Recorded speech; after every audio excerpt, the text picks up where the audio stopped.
अरे ओ बिंदिया, सुबह से गेहूँ पीसने में लगी हुई है, चल हाथ मुँह धोकर थोड़ा सा खाना खा ले। नहीं माँ, मैं थोड़ी देर बाद खाऊंगी, विमला काकी आती ही होंगी, उन्होंने 10 किलो आटा पीसने के लिए दिया है, बस थोड़ा सा रह गया है, जल्दी से पीस कर खत्म कर देती हूँ। ये कहते हुए बिंदिया चक्की में आटा पीसने लगी। इतने में विमला काकी भी आ पहुँची। अरे विमला काकी, आप आ गयी, लीजिए आपका आटा भी पिस कर तैयार हो गया। अच्छे से पिस तो गया ना? कैसी बात करती हो काकी, आप क्या आटा मेरे से पहली बार पिसवा रही हो? अरे नहीं बिंदिया, तेरे हाथ के पिसे हुए आटे की बनी रोटी आसानी से पच जाती है। अच्छा बता, कितना हुआ पैसा? 10 किलो आटे के 100 रुपए हुए। हे भगवान, इतना महंगा? पिछली बार तो तूने 80 लिए थे। काकी, आप देख रही हो ना महंगाई कितनी हो रही है, वैसे भी दिन भर चक्की पीसना वो भी हाथ से आसान थोड़ी ना है। अच्छा ठीक है, ले अपनी मेहनत की कमाई, गिन ले, पूरे 100 रुपए हैं। बेचारी बिंदिया हर रोज दिन भर चक्की चलाकर आटा पीसती, तब जाकर उसके घर में चूल्हा जलता।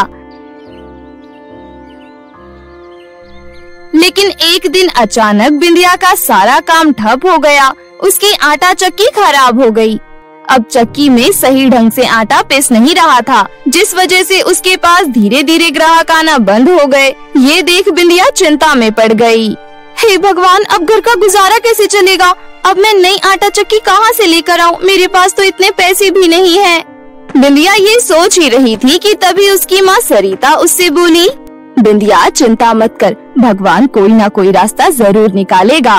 पर कब माँ? मैं ऐसे हाथ पर हाथ रखकर नहीं बैठ सकती, क्या करूँ? मैं नई आटा चक्की कहाँ से लेकर आऊँ? मैं एक काम करती हूँ, मैं सुलोचना काकी से आटा चक्की खरीदने के लिए कुछ पैसे उधार ले लेती हूँ। तुम्हारा काम फिर से चलने लगे तो उन्हें पैसे लौटा देना। इतना कहकर सरिता अपनी रिश्तेदार सुलोचना काकी से कुछ पैसे उधार ले आई। उन पैसों को ले जाकर बिंदिया ने गांव से दूर शहर के बाजार से एक आटा चक्की खरीदी। वो नई आटा चक्की खरीदकर बहुत खुश थी। वो खुशी खुशी घर लौट रही थी, तभी उसे अचानक बहुत तेज की प्यास लगने लगी। वो एक नदी के पास रुकी और आटा चक्की नदी किनारे रखकर पानी पी ही रही थी कि तभी उसकी आटा चक्की फिसलकर नदी में जा गिरी। ये देख बिंदिया जोर जोर से रोने लगी। मेरी नई आटा चक्की नदी में डूब गई, अब मैं खाली हाथ घर कैसे जाऊँ? माँ ने कितनी मुश्किल से पैसे उधार लिए थे।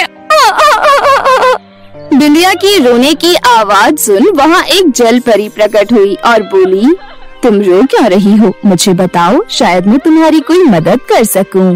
बिंदिया रोते हुए जल परी को सारी बात बताती है, जिसे सुन जल परी बोली, अच्छा तुम 5 मिनट रुको, मैं नदी के अंदर जाकर तुम्हारी आटा चक्की ढूंढ कर लाती हूँ। ये कहते हुए जल परी नदी के अंदर चली गई। कुछ पल बाद जल परी वापस नदी से बाहर आई और बिंदिया से बोली, अब तुम रोना बंद करो, ये लो तुम्हारी आटा चक्की मिल गई। अरे पर ये चक्की मेरी नहीं है, ये तो सोने की है। सोने की है तो क्या हुआ, तुम इसे रख लो। नहीं जल परी, मुझे मेरी चक्की चाहिए जो मैंने खरीदी थी। वो चक्की मिलना तो बहुत मुश्किल है, मुझे जो चक्की मिली वो मैं तुम्हारे लिए ले आई। पता है, ये एक जादुई चक्की है, इससे तुम जो भी मांगोगी वो तुम्हें मिल जाएगा। ये तुम्हारी सारी मांगे पूरी करेगा, लेकिन इसके लिए तुम्हें पहले ये मंत्र बोलना होगा, ए मेरी जादुई चक्की कर दे मेरी इच्छा पूरी, जो मैं चाहूँ मिल जाए मुझको, रहे ना कोई ख्वाहिश अधूरी। बिंदिया जल परी का धन्यवाद कर खुशी खुशी जादुई आटा चक्की को लेकर घर पहुँची। घर में उनकी पड़ोसन कमला आई हुई थी। उसकी नजर सोने के आटा चक्की पर गई। हाँ, इस कमली के पास सोने का आटा चक्की कहाँ से आया? पड़ोसन कमला को देखकर बिंदिया ने फौरन आटा चक्की अपने पीछे छुपा ली। चक्की को छुपाते देख कमला को कुछ शक हुआ और वो बहाना बनाकर वहाँ से जाने का नाटक करने लगी। अच्छा सरिता बहन, मैं चलती हूँ, बहुत देर हो गई है, मेरे पति भी काम पर से आ गए होंगे। इतना बोलकर कमला वहाँ से चली तो गई, लेकिन चुपके से वो खिड़की के पास खड़ी हो गई। तभी सरिता अपनी बेटी बिंदिया से बोली, बिंदिया बिटिया, बड़ी खुश लग रही हो, क्या बात है? और तुमने पीछे क्या छुपा रखा है? तुम तो आटा चक्की लेने गई थी ना, ले आई? हाँ माँ, ये देखो। अरे पर ये तो सोने की चक्की मालूम पड़ती है। हाँ माँ, ये सोने की चक्की है और पता है माँ, ये मुझे जल परी ने दी है। रुको, मैं अभी आपको इस जादुई चक्की का जादू दिखाती हूँ। ऐ मेरी जादुई चक्की, कर दे मेरी इच्छा पूरी, जो मैं चाहूँ मिल जाए मुझको, रहे ना कोई ख्वाहिश अधूरी। जल्दी से मुझे तरह तरह के व्यंजनों से भरी हुई थाली चाहिए। बिंदिया के इतना कहते ही उसके सामने तरह तरह के व्यंजनों से भरी हुई थाली प्रकट हो गई। ये देख सरिता बोली, अरे वाह बिंदिया, ये चक्की तो सच में जादुई है। अब देखना माँ, हमें जब किसी चीज की जरूरत होगी हम इस जादुई चक्की से मांग सकते हैं, और मुझे चक्की चलाकर मेहनत भी नहीं करनी पड़ेगी, अपने आप आटा पिसकर तैयार हो जाएगा। ये देखकर कमला की आंखें लालच से भर गई। फिर रात के समय सरिता और बिंदिया के सो जाने के बाद कमला ने जादुई सोने की चक्की चुरा ली। उसके बदले बिल्कुल वैसा ही सोने का पानी चढ़ा हुआ चक्की रख दिया। अगले दिन जब सुबह बिंदिया को आटा पीसने का ऑर्डर मिला तो उसने मंत्र पढ़कर अपनी जादुई चक्की को आटा पीसकर तैयार करने के लिए कहा, लेकिन बार बार कहने पर भी और मंत्र पढ़ने पर भी कोई जादू नहीं हुआ। तो ये देख बिंदिया बोली, अरे ये क्या, जादुई चक्की को क्या हुआ? ये मेरी इच्छा पूरी क्यों नहीं कर रहा? क्या इसका जादू सिर्फ एक दिन का था? मुझे चलकर जलपरी से बात करनी होगी। इतना कहकर बिंदिया हाथों में आटा चक्की लिए जलपरी से मिलने नदी किनारे जा पहुंची और जलपरी को पुकारने लगी। आवाज सुन जलपरी नदी से बाहर आई और बोली, क्या हुआ बिंदिया, सब ठीक तो है ना? तुम इतनी परेशान क्यों दिख रही हो? जलपरी, आपने जो कल मुझे जादुई चक्की दी थी, मैं उसे आपको लौटाने आई हूँ। ये मेरे किसी काम की नहीं, इसने मेरी आज इच्छा पूरी नहीं की। तुम ऐसा क्यों बोल रही हो? और ये वो चक्की है ही नहीं जो मैंने तुम्हें दी थी। अच्छा रुको, मैं तुम्हें अपनी दूसरी चांदी की चक्की देती हूँ। इस चक्की का इस्तेमाल भी तुम्हें वही मंत्र पढ़कर करना होगा। इतना बोलकर जलपरी नदी में गायब हो गई। बिंदिया चांदी की आटा चक्की लेकर घर वापस लौट आई। तभी उसे आते हुए फिर से कमला ने देख लिया। अरे ये क्या, एक और चक्की, वो भी चांदी की। अब तो मुझे इसे भी चुराना होगा। उधर घर आकर बिंदिया अपनी माँ को सारी बात बताती है। बिटिया, इस बार इस चांदी की चक्की को लोगों की नजरों से बचा कर रखना। मुझे लगता है पिछली बार किसी की बुरी नजर लग गई होगी, तभी उसने अपना जादू दिखाना बंद कर दिया था। तुम ठीक कह रही हो माँ, मैं इसे छुपा कर रख देती हूँ, जब जरूरत होगी तब इसका इस्तेमाल करेंगे। अरे हाँ, पहले मैं जादुई चक्की से कहकर 10 किलो आटा पीसने के लिए कहती हूँ। आज सुबह ऑर्डर आया था, मनोहर काका अपना आटा लेने आते ही होंगे। इतना कहकर बिंदिया ने दोबारा से मंत्र दोहराया और पल में ही 10 किलो आटा पिसकर तैयार हो गया। ये सब नजारा छिपकर कमला देख रही थी और फिर रात होने का इंतजार करने लगी। रात होते ही कमला जादुई चांदी की चक्की को चुरा ले गई और उसके बदले बिल्कुल वैसा ही चक्की रख दिया। अगली सुबह जब बिंदिया ने जादुई चक्की के जादू का इस्तेमाल कर उसे एक बार फिर आटा पीसने के लिए कहा, वो काफी देर तक मंत्र पढ़ती रही, लेकिन लाख कोशिशों के बाद भी जब चक्की में से आटा बाहर नहीं निकला तो बिंदिया फिर से परेशान हो गई और वो नकली चांदी की चक्की लेकर तुरंत जलपरी के पास पहुंची। जलपरी, आपने मुझे कैसा जादुई चक्की दिया है जो सिर्फ एक दिन ही अपना जादू दिखाता है? लेकिन बिंदिया, ये वो चांदी की चक्की नहीं है जो मैंने तुम्हें दी थी, लेकिन इस बार मैं तुम्हें ऐसी चीज दूंगी जिससे तुम्हारी चुराई गई दोनों चक्की तुम्हें वापस मिल जाएगी। ये कहते हुए जलपरी बिंदिया को एक डंडा देती है। डंडा देखकर बिंदिया बोली, पर मैं इस डंडे का करूँगी क्या? इसको तुम ले जाकर अपने घर में रख लेना और जब तुम्हें वो चोर मिल जाए तो इस डंडे से कहना, ऐ मेरे जादुई डंडे, दिखा दे तू अपना कमाल, जो भी आए तुझे चुराने उसका तू कर दे धमाल। बिंदिया चुपचाप उस जादुई डंडे को लेकर घर लौट आई। एक बार फिर कमला ने उसे आते हुए देख लिया। हाँ, लगता है इस डंडे में भी कोई जादू छिपा है। अब किसी तरह इसे भी चुरा लेती हूँ। रात होते ही कमला बिंदिया के घर में दाखिल हुई, लेकिन इस बार बिंदिया सोई नहीं थी, बस सोने का नाटक कर रही थी। कदमों की आहट सुन बिंदिया समझ गई कि कोई उसके घर में दाखिल हुआ है। फिर जैसे ही कमला ने उस डंडे को हाथ लगाया तब बिंदिया तुरंत ही उठकर बैठ गई और जलपरी का बोला हुआ मंत्र दोहराई। ऐ मेरे जादुई डंडे, दिखा दे तू अपना कमाल, जो भी आए तुझे चुराने कर दे तू उसका धमाल। इतना बोलते ही जादुई डंडा कमला को पीटने लगा। हाय मैया रे, मर गई रे, कोई बचा लो मुझे। इतने में सरिता भी नींद से जाग गई और बोली, अरे कमला तू, तू इस समय यहाँ क्या कर रही है? बताती हूँ, पहले इस डंडे को तो रोको, मुझे बहुत दर्द हो रहा है। ये डंडा तभी रुकेगा जब तुम हमारे जादुई चक्की लौटा दोगी, वरना ये जादुई डंडा तुम्हें नहीं छोड़ेगा। अभी लाती हूँ, मैं अभी लेकर आती हूँ तुम्हारी जादुई चक्की। जब तक कमला ने बिंदिया की जादुई सोने और चांदी की चक्की नहीं लौटाई, तब तक डंडे ने उसे पीटना जारी रखा। कमला दौड़कर अपने घर गई और दोनों जादुई चक्की लाकर बिंदिया को वापस लौटा दिया। अब तो इस डंडे को रोको, मैंने तुम्हारी अमानत तुम्हें लौटा दी, भगवान के लिए रोको। रुक जाओ जादुई डंडे, आज के बाद हमारी कोई चीज चुराई तो याद रखना। हाय हाय, मैं इतनी मार खाने के बाद तुम्हारी क्या, किसी की भी चीज को नहीं चुराऊंगी। इतना कहकर कमला वहाँ से 9-2-11 हो गई। अब जादुई सोने और चांदी की आटा चक्की की मदद से बिंदिया आटा पीसकर बेचती रही। उस दिन के बाद से उसे हाथों से कभी चक्की चलाने की जरूरत नहीं पड़ी और वो अपनी माँ के साथ खुशहाल जीवन बिताने लगी। हर नागिन का सपना होता है कि सदियों की तपस्या के बाद वो एक इच्छाधारी नागिन बन जाए। एक ऐसा ही सपना नागलोक में रहने वाली कियारा नागिन का भी पूरा हुआ था। कियारा नागिन सदियों की तपस्या के बाद अब इच्छाधारी नागिन की शक्तियाँ प्राप्त कर चुकी थी। कियारा नागिन के पिता नागलोक के राजा थे।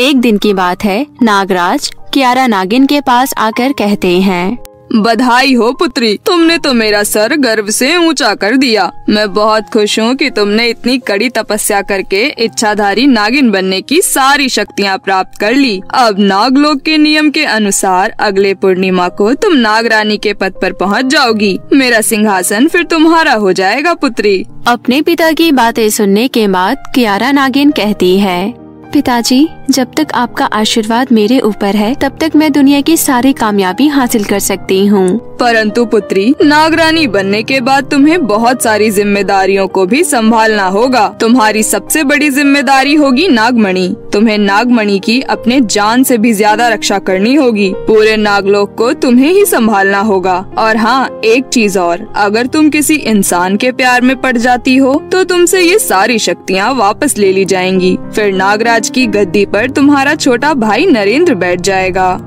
आप चिंता मत कीजिए पिताश्री, मैं आपको अपनी तरफ से शिकायत का कोई मौका नहीं दूंगी। कियारा नागिन की बातों से संतुष्ट होकर नागराज कियारा नागिन के कक्ष से चले जाते हैं। नागराज के जाते ही वहाँ पर कियारा नागिन का छोटा भाई नरेंद्र आकर कहता है, दीदी, मैं बहुत ज्यादा खुश हूँ कि अगली पूर्णिमा को आप नागलोक की रानी बन जाएंगी। अगर मैं बड़ा होता तो नागलोक का अगला नागराज मैं ही बनता।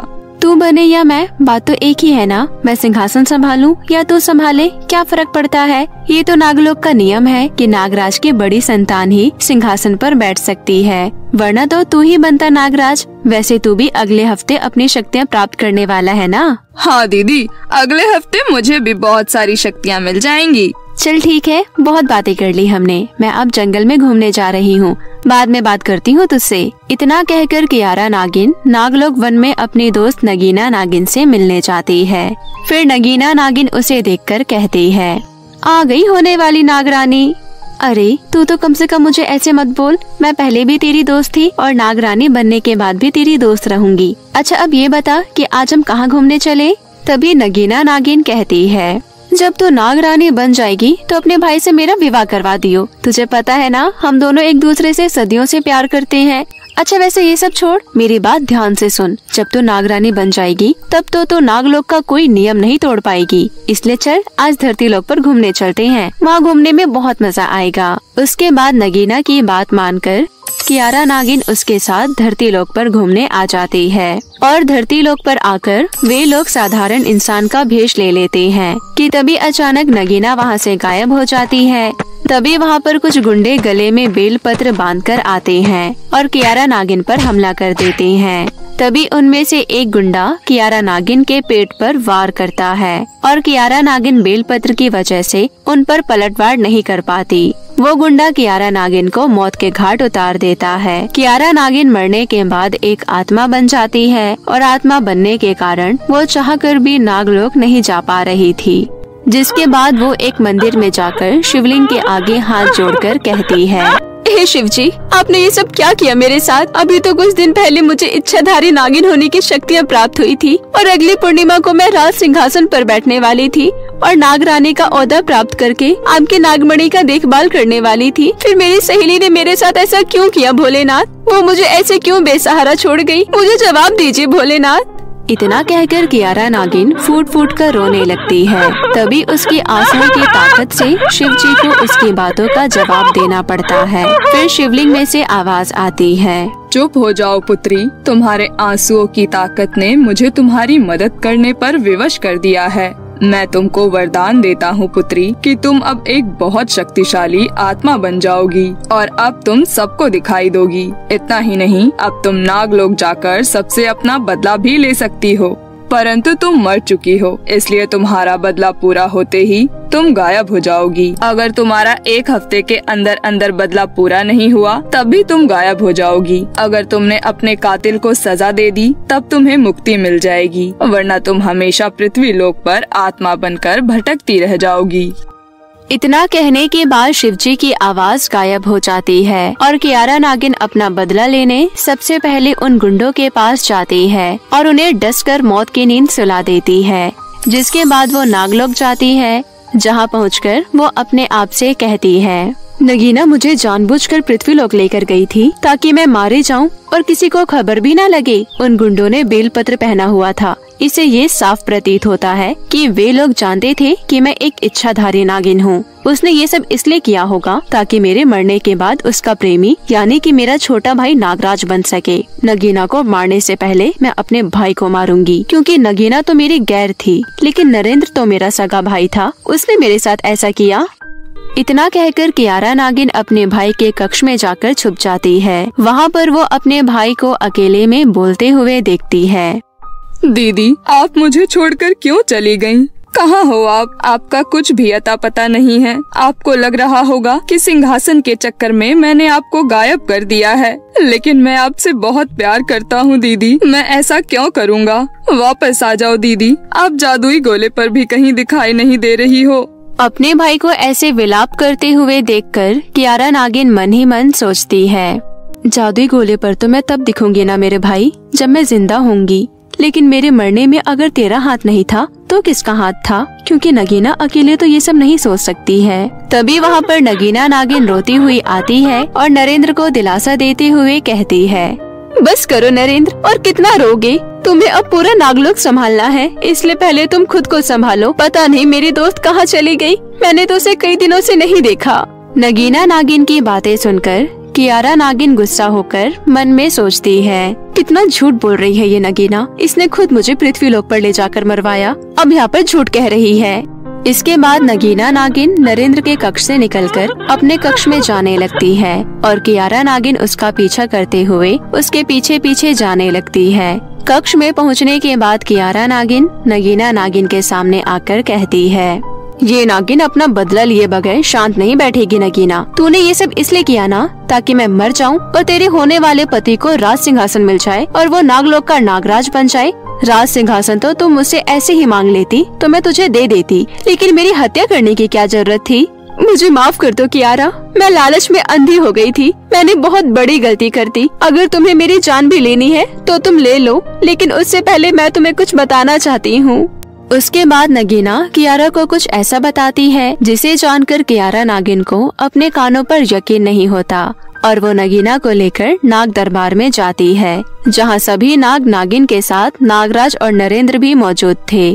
तभी नागराज कियारा नागिन को देखकर कहते हैं, पुत्री कहाँ चली गई थी तुम? हमने तुम्हें कितना ढूंढा पर तुम हमें कहीं नहीं मिली। तुम्हारी सखी ने भी मुझे तुम्हारे बारे में कुछ नहीं बताया पुत्री। तभी नगीना सबके आगे कहती है, आप सभी मेरी बात ध्यान से सुनिए। हुआ ये था, एक दिन नागराज मेरे कक्ष में आए। उन्होंने मुझे बताया कि वो चाहते हैं कि उनका बेटा राज सिंहासन संभाले, ना कि उनकी बेटी। वो अपना अगला वारिस नरेंद्र को ही बनाना चाहते थे, परंतु वो नागलोक की प्रथा को नहीं तोड़ सकते थे। इसलिए उन्होंने मुझसे कहा कि मैं कियारा नागिन को पृथ्वीलोक पर ले जाकर मरवा दूं। इसके बदले में वो मेरा विवाह नरेंद्र से करवा देंगे। विवाह के नाम पर मैं नागराज की बात मान गई और मैंने वैसा ही किया जैसा उन्होंने मुझे कहा। मैं कियारा नागिन को पृथ्वीलोक पर ले गई और कुछ गुंडों की मदद से उसको मरवा दिया। नगीना की ये बातें सुनकर नागराज का सिर झुक जाता है। तभी कियारा कहती है, मैं मर चुकी हूँ पिताश्री, मुझे आपसे ये उम्मीद बिल्कुल नहीं थी। इतने सालों तक आपने मुझसे झूठे प्यार का नाटक किया, सिर्फ राज सिंहासन के लिए आपने मेरी मृत्यु करवा दी। मुझे शिवजी ने वरदान दिया है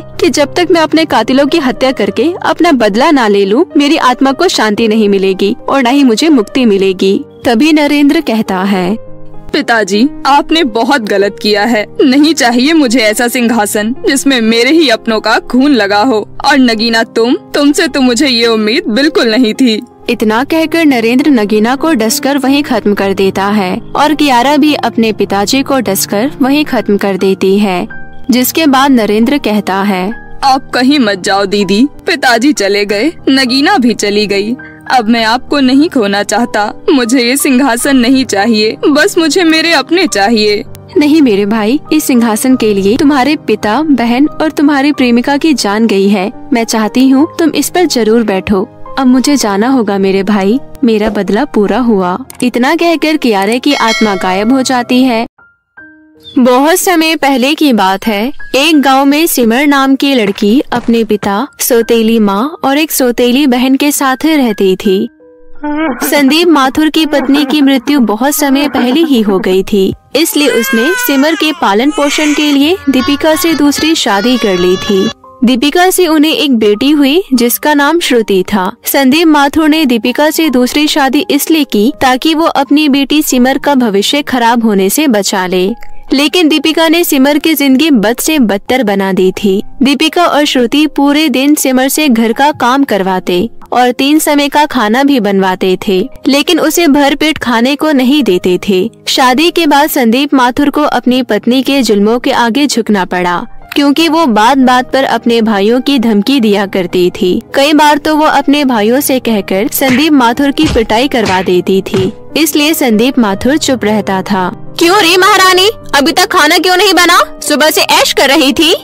नहीं माँ, खाना तो समय पर ही बन जाता, लेकिन घर में कोई भी सब्जी नहीं थी, इसलिए मुझे बाजार जाकर सब्जी लाना पड़ा। बहाने तो बहुत है तेरे पास, मानना पड़ेगा। नहीं माँ, मैं सच कह रही हूँ। अगर अब एक भी शब्द कहा तो जोरदार तमाचा लगाऊंगी। जा जल्दी से खाना लेकर आ, श्रुति के उठने का समय हो रहा है। जी माँ। खाना खाते समय श्रुति चिल्लाते हुए कहती है, खाने में इतना ज्यादा नमक क्यों है? क्या आज ही हमें नमक खिलाकर मारने का इरादा है? माँ देखो ना, मेरा सारा टेस्ट खराब हो गया। श्रुति की आवाज सुनकर सिमर भी फौरन वहाँ आ जाती है। दीपिका कहती है, क्यों रे कलमोही, मेरी बेटी को मारना चाहती थी? ये कहते हुए दीपिका सिमर के बाल पकड़कर खींचने लगती है। तेरी भी अकल ठिकाने लगानी होगी, थोड़े ही दिनों में तुझे भी ठिकाने लगा दूंगी। सिमर अपने कमरे में बैठकर चुपचाप रोती रहती। उसे रोता हुआ देख उसके पिता वहाँ आकर बोले, मुझे माफ करना बेटी, मेरे ही भाग्य फूटे थे जो मैंने तुम्हारी सौतेली माँ से शादी की। अब मैं कुछ भी नहीं कर सकता। कोई बात नहीं पिताजी। उसी रात सिमर अपने माता पिता को बात करते सुन लेती है। सुनो जी, मेरी बेटी अब बड़ी हो गई है, उसकी शादी में कोई कमी नहीं रहनी चाहिए। हाँ हाँ, तुम चिंता क्यों करती हो? चिंता मुझे अपनी बेटी की शादी की नहीं है। उसकी शादी तो इतनी धूमधाम से करूंगी कि पूरा गांव देखता रह जाएगा, लेकिन तुम्हारी वो कलमुही बेटी सिमर, वो मुझे एक नजर नहीं भाती। तुम हमेशा अपनी मर्जी करती हो, मैंने कभी भी तुम्हें रोका? लेकिन अगर मेरी बेटी के साथ गलत करने की कोशिश की तो मुझसे बुरा कोई नहीं होगा। इतना कहकर संदीप माथुर कमरे से बाहर आ ही रहा होता है कि उससे पहले ही सिमर वहाँ से चली जाती है। माँ मुझे बिल्कुल पसंद नहीं करती। मैंने सोचा था कि मैं अपने प्यार से उनके अंदर की नफरत मिटा दूंगी, पर मैं ऐसा नहीं कर सकती। अगले दिन जब संदीप माथुर काम पर चला जाता है, तब सिमर अपनी माँ को फोन पर अपने भाई से बात करते हुए सुन लेती है। हाँ भैया, उस लड़की की बाजार में ज्यादा से ज्यादा कीमत लगाओ, सुंदर है और घर का सारा काम भी जानती है। इसके बाप की आप चिंता मत करो, और हम लोग सिमर की झूठी शादी भी तो करवा रहे हैं। शादी के बाद उसे बेच देंगे, इसके बाप को क्या पता चलेगा। सिमर ये सब सुनकर डर जाती है। अरे नहीं, माँ तो मुझे बेचना चाहती है, उससे पहले ही मैं इस घर से भाग जाऊंगी। इसके बाद सिमर चोरी छुपे अपने घर से निकल जाती है। सिमर इतनी डर चुकी थी कि वो रास्ता भी नहीं देखती कि वो कहाँ जा रही है। भागते भागते वो एक बंगले के पास आ पहुँचती है और छुपने के लिए उस बंगले में घुस जाती है। वो बंगला अंदर से बहुत पुराना था। ये मैं कहाँ आ गई? क्या कोई है? क्या कोई मुझे सुन सकता है? तभी सिमर को एक आवाज आती है। अरे तुम मेरे ऊपर क्यों खड़ी हो? मुझे सांस लेने दो, हटो मेरे ऊपर से। ये कौन बोला? इसके बाद सिमर अपने नीचे देखती है तो वो एक जादुई सोने के आईने के ऊपर खड़ी थी। ये तो एक सोने का आईना है। आईना, क्या ये तुमने कहा? हाँ। उसके बाद सिमर उस आईने को अपने हाथ में उठाकर उस आईने को साफ करती है। मुझे साफ करने के लिए तुम्हारा शुक्रिया।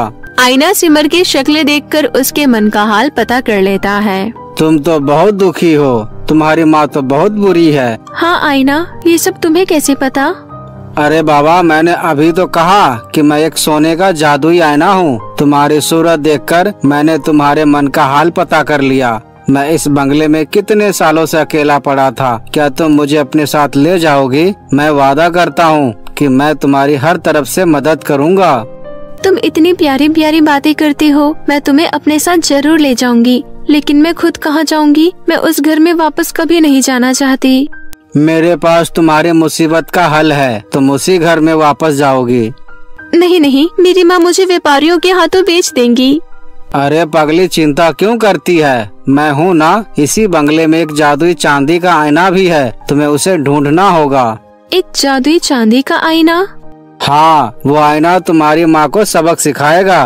पर ध्यान रहे, तुम गलती से भी उसमें अपना चेहरा मत देखना। इस बंगले में 2 जादुई आईना है। एक मैं, जो इतना प्यारा हूँ। मेरे आईने में अगर कोई भी अपनी शक्ल देख ले तो उसके भाग खुल जाते हैं। लेकिन अगर किसी ने गलती से भी उस चांदी के आईने में अपनी शक्ल देख ली तो उसकी जिंदगी तो नर्क है, नर्क। उसके बाद सिमर उस चांदी के आईने को ढूंढ लेती है और उस आईने के ऊपर एक कपड़ा रखकर अपने घर ले जाती है। घर जाकर देखती है तो उसकी माँ के साथ उसके 2 भाई भुवन और चमन भी बैठे हुए थे। जादुई आईना, अब हम घर आ चुके हैं। जल्दी से बताओ कि मुझे क्या करना है। मैं माँ को क्या कहूँ? मामा भी माँ के साथ ही बैठी हैं।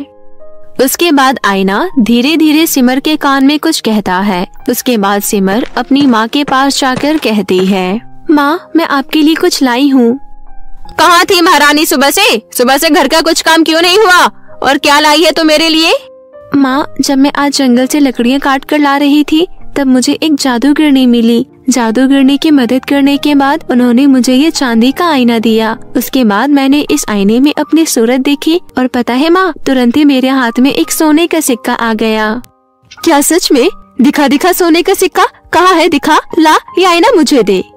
माँ, वो सोने का सिक्का तो शायद मेरे कमरे में छूट गया, मैं बाद में दे दूंगी। ये लीजिए, आप ये आईना ले लीजिए। और हाँ, इसमें आप अपनी सूरत सोने से पहले ही देखना, ऐसा उस जादूगरनी ने कहा था। ठीक है, अब जाकर अपना काम कर। दीपिका मन ही मन सोचती है, अब इसे बेचकर क्या फायदा? अब कुछ फायदा का काम कर रही है ये मेरे लिए। उसके बाद दीपिका अपने भाइयों से कहती है, आप दोनों बैठकर यहाँ शक्ल क्या देख रही हो? जाइए यहाँ से। ये कहकर वो अपने दोनों भाइयों को वहाँ से भेज देती है। रात होने के बाद दीपिका उस जादुई आईने में अपनी शक्ल देखती है। तो मैं सुंदर के साथ साथ अमीर भी हो जाऊंगी। ये कहती हुई वो आईने में अपनी सूरत निहार रही थी कि तभी वो जादुई चांदी का आईना बोला, तुम तो बहुत पापी इंसान हो। आज से तुम जो भी कपड़े पहनोगी वो अपने आप ही फट जाएंगे। तुम अपना चेहरा कितना भी चमकाओगी उतने ही बदसूरत हो जाओगी। मन में जितना लालच करोगी उतना ही गरीब हो जाओगी। ये क्या बोल रहा है? ये कहकर दीपिका उस जादुई आईने को तोड़ देती है और अगले दिन से दीपिका के साथ वो सब होने लगा जो उस आईने ने कहा था। माँ, ये कैसे कपड़े पहनकर आ गई हो आप? और आपकी शक्ल को क्या हुआ? देखना बेटी, मेरे कपड़े अपने आप ही फट गए और ये मेरे चेहरे पर क्या हो रहा है? माँ, अब पागल हो गई हो, पागल। इतना कहकर श्रुति वहाँ से चली जाती है। अरे भाग्यवान, ये कौन सा फैशन है? फटे कपड़े पहनकर बाहर जाओगे तो लोग क्या सोचेंगे? आप चुप रहिए जी और जाकर अपना काम कीजिए। ये सब देखकर सिमर समझ गई कि ये सब जादुई चांदी के आईने की वजह से ही हुआ है। कुछ दिनों तक ऐसा ही चलता रहा। अब दीपिका को उसकी बेटी ने भी इज्जत देनी बंद कर दी। लोग उसे पागल कहने लगे। दीपिका लोगों की बातें सुनकर धीरे धीरे बावली हो रही थी। अपनी माँ की हालत देखकर सिमर जादुई सोने के आईने से कहती है, आखिर वो है तो मेरी माँ ही ना। बुराई के प्रतीक का जादुई चांदी का आईना टूट चुका है। अब तुम ही मेरी मदद कर सकते हो। मेरी माँ को पहले की तरह ठीक कर दो। नहीं, उसने तुम्हें बहुत परेशान किया है। तुम्हें बेचने की भी सोच रही थी। मैं उसे ठीक नहीं करूँगा।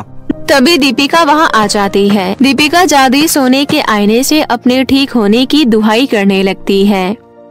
मुझे ठीक कर दो आईना, आईना मुझे ठीक कर दो। सिमर और उसकी माँ के इतना गिड़गिड़ाने के बाद जादुई सोने का आईना दीपिका को पहले की तरह ठीक कर देता है। ठीक होने के बाद दीपिका को अपनी सारी गलती का एहसास हो जाता है। सिमर दीपिका से माफी मांगने लगती है। मुझे माफ कर दीजिए माँ, मैं आपकी ऐसी हालत नहीं करना चाहती थी। मैं बस खुद को बेचना नहीं चाहती थी। तूने जो भी किया खुद को बचाने के लिए किया, लेकिन मैं तो एक माँ हूँ। मैंने तेरे साथ इतना बुरा सलूक किया। मुझे माफ कर दे बेटी। आज से तुझ में और श्रुति में कोई फर्क नहीं है। तुम दोनों मेरे लिए एक समान हो। ये कहकर वो सिमर को गले लगा लेती है। कुछ दिनों बाद सिमर और श्रुति की एक ही साथ बहुत धूमधाम से अलग अलग घर में शादी हो जाती है और सभी हंसी खुशी अपना जीवन व्यतीत करने लगते हैं। बहुत समय पहले की बात है। आनंदपुर नाम के गांव में भारी बारिश की वजह से बाढ़ आ जाती है। बाढ़ बहुत तेज थी, जिसकी वजह से गांव में बने मिट्टी के घर ढह जाते हैं। गांव वाले किसी तरह अपनी जान बचाकर एक जगह इकट्ठा हो जाते हैं।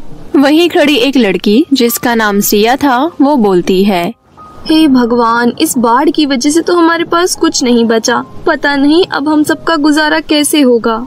लगता है हमें मदद के लिए रानी परी को बुलाना ही होगा। लेकिन रानी परी हम सबकी मदद क्यों करेगी? तुम्हें नहीं पता, रानी परी बहुत दयालु है। रानी परी अक्सर गांव में आती है और गरीब लोगों की बहुत मदद भी करती है। लेकिन रानी परी को ये सारी बात कैसे पता लगेगी? मेरे पास रानी परी की दरबारी परी का फोन नंबर है। मैं अभी उन्हें फोन करती हूँ। इतना बोलकर निशा रानी परी की दरबारी को फोन लगाती है और बोलती है, दरबारी परी, मैं पृथ्वीलोक के गांव अनंतपुर से निशा बोल रही हूँ। हमारे गांव में बाढ़ आई है, जिसकी वजह से हम सबका घर ढह गया है। यहाँ तक कि हमारे पास खाने के लिए कुछ नहीं है। ठीक है, मैं रानी परी को तुम्हारी समस्या बता दूंगी। उसके बाद दरबारी परी फोन रख देती है और रानी परी से कहती है, रानी परी जी, अनंतपुर गांव से किसी निशा का फोन आया था और उसने बताया कि उन सबके गांव में बाढ़ आई है, जिसकी वजह से उनका घर बह गया है और उनके पास खाने के लिए भी कुछ नहीं है। मुझे इसी वक्त पृथ्वीलोक जाकर गांव वालों की मदद करनी होगी। इतना बोलकर रानी परी पृथ्वीलोक जाने लगती है। दरअसल रानी परी के बाल सोने और चांदी के होते हैं, जिसकी वजह से उन्हें देखकर गाँव वाले हैरान रह जाते हैं। अरे देखो तो, रानी परी के दोनों बाल सोने और चांदी के हैं। भला ऐसे कैसे हो सकता है? अरे वो रानी परी है और उनके पास तरह तरह की जादुई शक्तियाँ होंगी, तो इसमें इतने हैरान होने वाली क्या बात है? तभी रानी परी बोलती है, गाँव वालों, आप सब परेशान मत हो, मैं आ गई हूँ। अब सब कुछ ठीक हो जाएगा। इतना बोलकर रानी परी अपने सोने का एक बाल तोड़ती है और फिर चांदी का एक बाल तोड़ती है। उसके बाद रानी परी दोनों एक एक बाल जमीन के अंदर दबाकर रख देती है। निशा, तुम्हारे पास थोड़ा सा पानी है क्या? हाँ रानी परी जी, मैं अभी लाई। उसके बाद निशा थोड़ा सा पानी लेकर आती है और रानी परी को दे देती है। रानी परी सोने और चांदी के बाल वाली जगह पर थोड़ा सा पानी छिड़क देती है। तभी अचानक वहाँ दो पेड़ आ जाते हैं। सुनहरे पेड़ पर ढेर सारी अनाज की बोरियां थी और चांदी के पेड़ पर बहुत सारे नोट थे।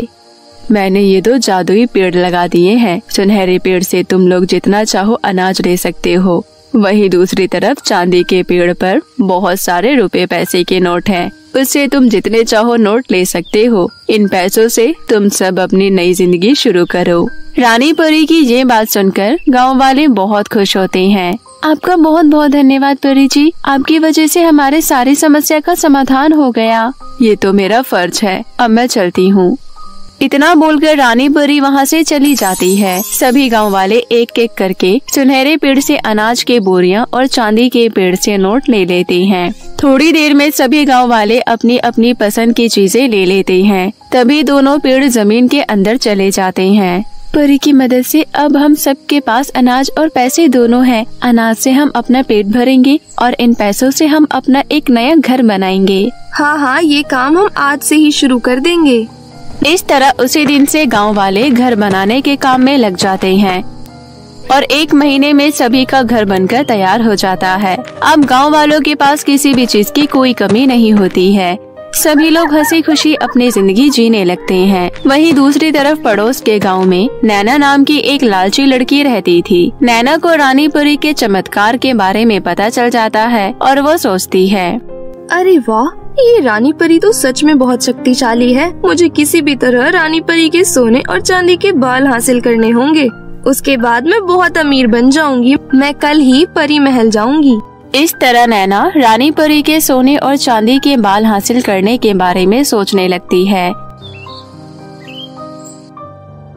अगली सुबह जल्दी उठकर नैना परी लोग जाती है और रानी परी से कहती है, रानी परी जी, मैं अपनी सौतेली माँ के साथ रहती हूँ। मेरी सौतेली माँ मुझ पर बहुत अत्याचार करती है। वो मेरे से घर का सारा काम करवाती है और मुझे खाना भी नहीं देती है। आज मेरे से एक छोटी सी गलती हुई और उन्होंने मुझे मार मार कर घर से बाहर भगा दिया। मैंने 2 दिन से कुछ नहीं खाया है। कोई बात नहीं, मैं तुम्हें अभी खाने के लिए कुछ देती हूँ। नहीं रानी परी जी, आप बस मुझे अपने परी महल में नौकरानी का काम दे दीजिए। मैं नौकरानी का काम करूँगी और मेहनत से अपना गुजारा करूँगी। रानी परी नैना की झूठी बातों में आ जाती है और उन्हें नैना पर तरस आने लगता है। ठीक है, तुम परेशान मत हो, तुम मेरे महल में रहना और सफाई का काम करना। उस दिन से नैना महल में साफ सफाई का काम करने लगती है। सफाई करते हुए नैना अपने मन में सोचती है, रात को रानी परी के खाने में नींद की दवाई मिला दूंगी, जिसके बाद रानी परी गहरी नींद में सो जाएंगी और मैं उनके चांदी और सोने के थोड़े से बाल काटकर पृथ्वी लोक चली जाऊंगी। रात को नैना देखती है कि रानी परी के कमरे के बाहर 2 परी सैनिक कड़ी पहरेदारी दे रही है। अरे, यहाँ पर बहुत कड़ी पहरेदारी है। अब मैं रानी परी के खाने में नींद की दवाई कैसे मिलाऊं? अब मैं क्या करूं? लगता है मुझे कुछ दिन और इंतजार करना पड़ेगा। इस तरह कुछ दिन बीत जाता है और रानी परी की बेटी का जन्मदिन आता है। रानी परी नैना के पास केक लेकर आती है और उससे बोलती है, नैना, आज मेरी बेटी का जन्मदिन है, इसलिए तो महल की सभी परियों में ये केक बांट दो।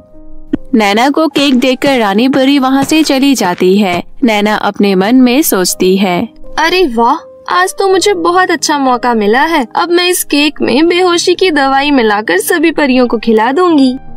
इतना बोलकर नैना केक में बेहोशी की दवा मिला देती है और एक एक करके महल में मौजूद सभी परियों को खिला देती है। उसके बाद नैना रानी परी के शरबत में नींद की दवाई मिला देती है और उन्हें पिला देती है। शरबत पीने के बाद रानी परी गहरी नींद में चली जाती है और फिर नैना उनके सोने और चांदी के बाल थोड़े थोड़े काट लेती है। रानी परी के थोड़े से सोने और चांदी के बाल लेकर नैना पृथ्वी लोक आ जाती है और खुद से बोलती है, अब तो मेरे घर में सोने और चांदी की बारिश होगी। सोने और चांदी के जादुई बालों, मेरे घर में सोने और चांदी के सिक्कों की बारिश कर दो। नैना के इतना कहते ही उसके घर में पत्थरों की बारिश होने लगती है। पत्थरों की बारिश की वजह से नैना का सर फट जाता है। अरे, ये सब मेरे साथ क्या हुआ? मेरे सर से तो बहुत खून आ रहा है। इतना कहते ही तभी कुछ ही पलों में नैना की जान चली जाती है। इस तरह अपनी जान से हाथ धोकर नैना को अपने की सजा मिल जाती है।